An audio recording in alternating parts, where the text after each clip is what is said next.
She married him to bear his heir. At this moment, Barras was taking a shower, thinking and saying to himself, "If you become as skilled as I am, you can also feel her presence outside the door." Now, so, he looked towards the door and indeed saw her, saying, "I suppose she's behind that door." Then he smiled and continued to himself, "Even a cold shower can't calm me down at all, because I know you're behind me." Then he lowered his head in anger and said, "Are you trying to kill me? This is torture." But at this time, Celine was saying to herself, "I'm scared of ghosts," hearing her let out a small whimper and say, "The ghost is scary, Nefis." Barras was taken aback. He lowered his head in embarrassment and thought to himself, "Why is your voice trembling like that? That's actually kind of cute." He put on his bathrobe, smiling, and said, "If I open that door now and step out, I'll probably run into Celine, right?" And indeed, he opened the door, thinking to himself, "Seeing you in the morning while I'm still in my bathrobe. We really do look like a couple. Married. Here." He saw her looking at him. Then she started crying and said, "I was scared." He looked at her nervously, then he was shocked and his face turned red.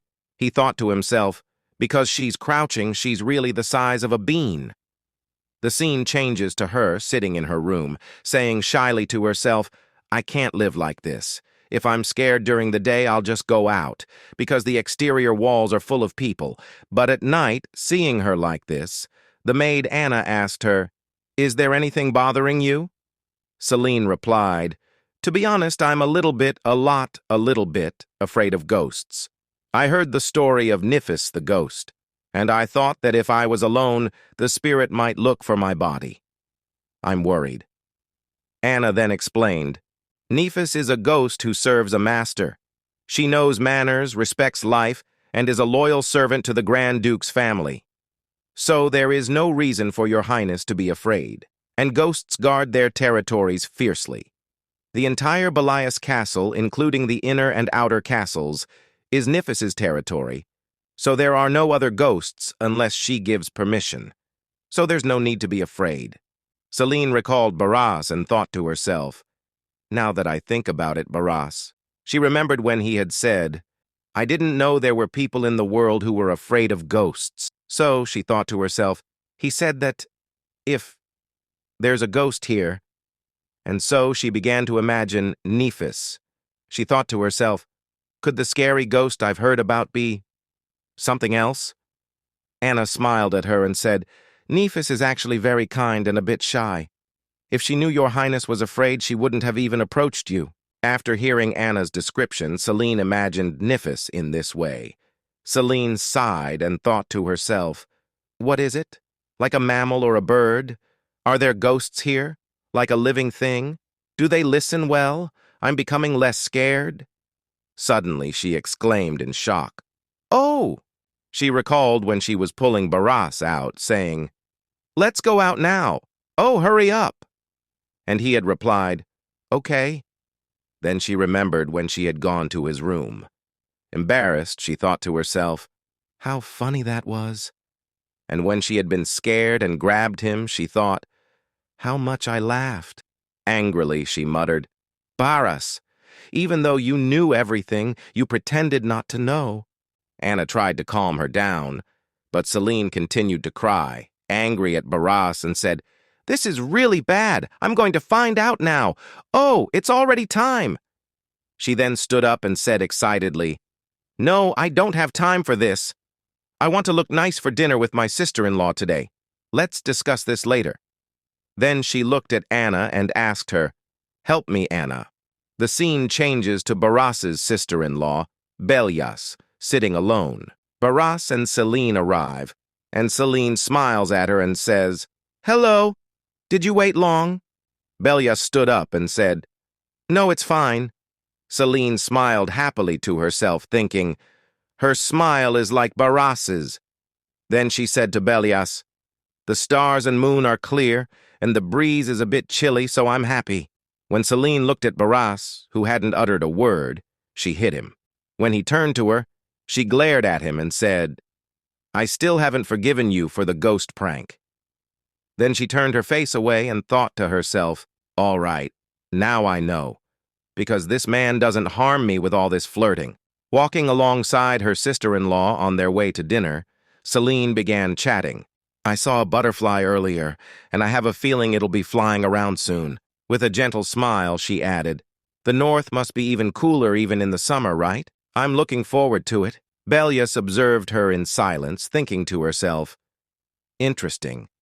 The noble women I met in the capital started out saying different things, but most of them soon gave up and said nothing.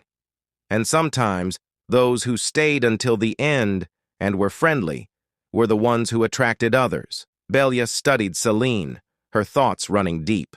On the contrary, she doesn't feel that way. Meanwhile, Celine continued cheerfully, the chef's desserts are truly delectable. Bellias's voice dripped with sarcasm as she responded, are you foolish, naive, or perhaps pure? Turning her gaze towards Barras, who exuded nervousness, she added, and that buffoon follows his wife like a loyal dog. With a sly smile, Bellias, employing her manipulative charm, said, yes, I too am eagerly anticipating this summer. Barras, aware of Bellias's wicked nature, stared at her in shock. Celine, oblivious to the undercurrent of tension, approached Bellias and linked their arms, smiling warmly as she affirmed, yes, and Barras watched them with a sense of unease. The scene shifts to them sitting at the table, eating. Barras's thoughts drift to himself. Today, Celine hasn't even met my eyes once. It's like you barely noticed me. He sighs and takes her hands in his, thinking to himself, I guess it's all because of my sister. Today is our first meeting, so she's being cautious. Suddenly, Celine smiles and asks, how's the capital? Bellius sighs and replies, it's a place where people live, that's all there is to it. But Celine remains cheerful, saying, even so, I believe there are many beautiful buildings and rare artifacts in the capital. Bellius responds, how can you miss your hometown so much? And Celine say, it's located in the southwestern region where there are plenty of flowers, and it's always humid. Suddenly she pauses, her voice laced with tension, and thinks to herself, oh no. How did I come up with those answers so quickly? Bellias observes Celine's uneasiness and asks, so it was a humid place? Celine lowers her head, her anxiety evident, and thinks inwardly, as if my hometown is actually the southwestern region. A flashback to her real life triggers a recollection. I still vividly remember the 29 years of my life as Yumi. She realizes internally, my true hometown is not the southwestern part of the empire, but rather the Republic of Korea. Celine, her inner turmoil evident, thinks to herself, oh no, I'm so flustered. Meanwhile, Barras observes her closely. With a knowing smile, he thinks to himself, has this poor, unsuspecting sorceress forgotten about the memory loss spell already? Referring to Celine. Lowering his head, he continues his inner monologue. I had already gathered information about her hometown in case I needed it. Thank goodness for my foresight. Barras lifts his gaze and stares at his sister, his thoughts racing. How much does my sister know?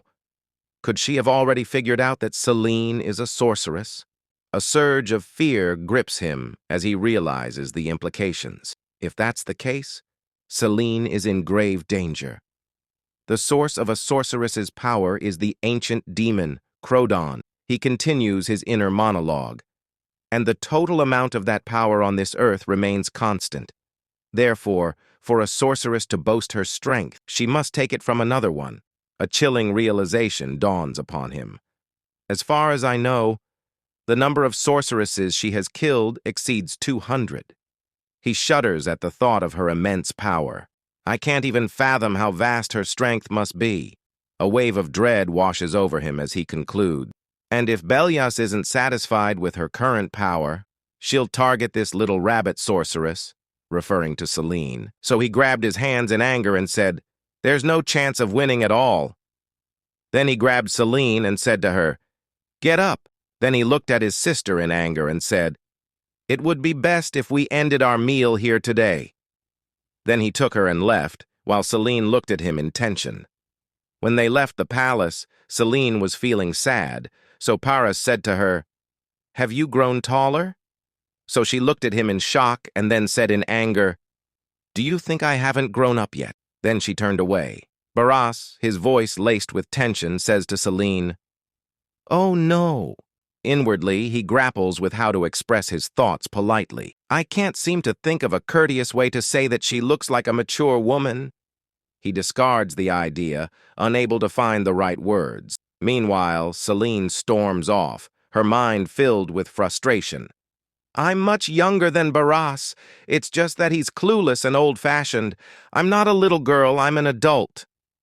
She recalls that she's wearing high heels and adds, "Besides, I'm wearing body-revealing high heels today." A memory flashes back to their meal, where Barras was peeling shrimp for her without eating any himself, and she thinks to herself, "I thought I'd forgive you a little." Her frustration resurfaces as she concludes, "Anyway, I look like an immature child, don't I?" And here the scene changes to Paris's sister, who is drinking tea when her neighbor comes to her and says, "How are you?" But she embarrassed him and said, "It's none of your concern." And the assistant said nervously, "Actually, in the crescent moon, 2 days from now, would Her Majesty the Empress be able to stand by the Grand Duchess?" And she said in surprise, "Why should I?" And here he felt nervous from her intimidating gaze and started screaming inside himself, saying, "This is actually closer to a rejection. Oh, how can I get a positive answer? Even if I tried to appeal to gain your recognition, it wouldn't work." So he bowed to her and said nervously, "Please tell me what answer should I give to satisfy you?" And she looked at him and started thinking, saying to herself, "Well, even if you gave me something, everything I want is already in my hands. That's all." Then she smiled and said to him, "Tell me, why is Paris looking for the witch?" And here he was, stunned by her unexpected question, saying to himself, "Did she hear everything?" And here he remembered what Paris had told him, which was, "Choose your words carefully and make sure not to speak carelessly about Her Highness the Grand Duchess." So he said to her, "Not long ago, a strange man approached the castle and looked suspicious, his whole body wrapped in bandages. And during the investigation of this suspicious person, circumstances were revealed indicating that a large amount of things that are likely to be used by witches are being traded at the entrance to the Snow Mountain for 10,000 years. After that, we assumed that the monster is a witch and we are tracking her down." But she said to herself, "I think you already know everything. Even though I changed the order of precedence a bit, there's no need to show that I know." Therefore she put down her coffee cup and said to him, "Your words are not trustworthy. Rather," she continued, a sly smile playing on her lips, "did Paris mention that he obtained a spirit circle?" The assistant was taken aback by her sudden question, his eyes widening in surprise. "And here," she continued, her voice laced with amusement, "tell me, my dear assistant, does Paris happen to have a witch of his own? Or are you perhaps attempting to hunt down other witches and feed them to her?"